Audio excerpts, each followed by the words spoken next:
everyone, I'm Lubomira and thank you for joining me. If you're visiting for the first time, welcome to my channel, and if you are returning, it's wonderful to see you again. Here on this channel, I show you how I combine various card making techniques with elements made with the Cricut. Now, if you don't have a Cricut, that is okay.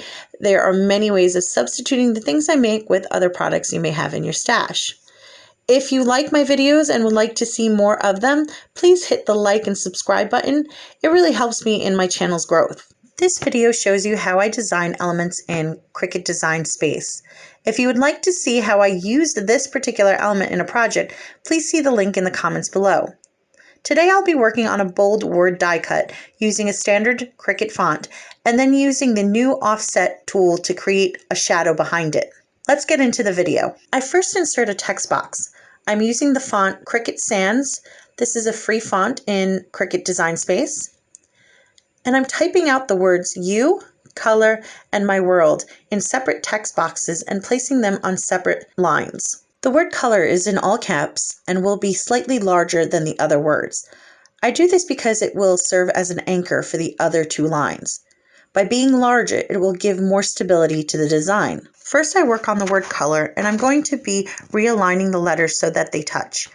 I prefer to do this manually. I first ungroup the letters. This allows me to move them and change them individually. I resize the letters so that the C is 10 points larger than the other letters. And in retrospect, I could have just resized the C to 82 rather than going and resizing the other letters individually. But hey, you live and you learn. Now you know an easier way. After everything is sized, I start to move each letter individually so that it touches the next. I work from left to right, starting with the L. I use the right and left arrow key to adjust the spacing.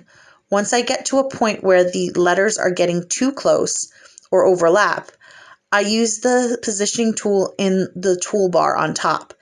I adjust the X value until I like what I see. This usually requires the hundredth and thousandth place of the decimal to change. I'm going back to my elementary days with this one. I weld the letters O-L-O-R together so I can move them as one piece. Using one of the thicker grid mark lines, I put the word back together and align it so that all the letters are straight. When they are straight and touching, I can weld them together. Next, I work on the other remaining words, repeating the same respacing steps.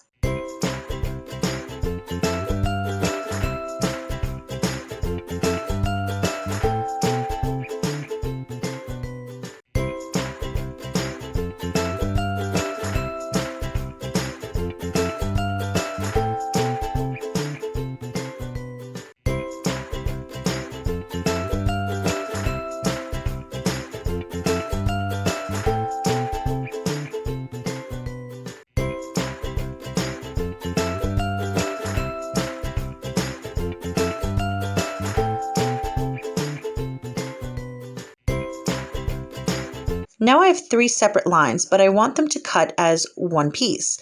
To do this, I have to make sure that each line is touching another one, and it's better if they do it at more than one point.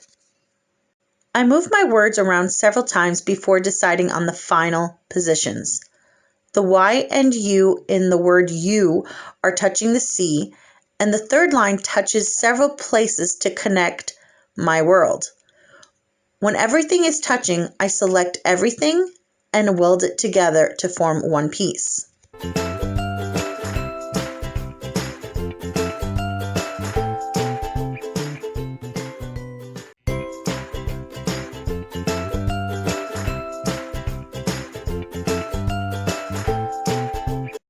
Now I have to resize my word die cut so that it fits onto my card. I insert a rectangle and size it to 4 1/4 by 5 1/2 inches. This allows me to see how large my die is in comparison to my background. I resize my sentiment by using the cursor, but you can use the sizing tool in the toolbar as well. Lastly, I add the shadow behind my words by using the new offset tool. I select it in the toolbar and I resize it to 0.1 and the shadow appears magically.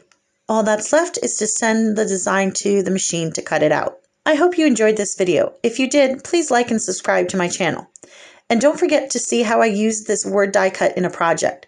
See you next time. Bye.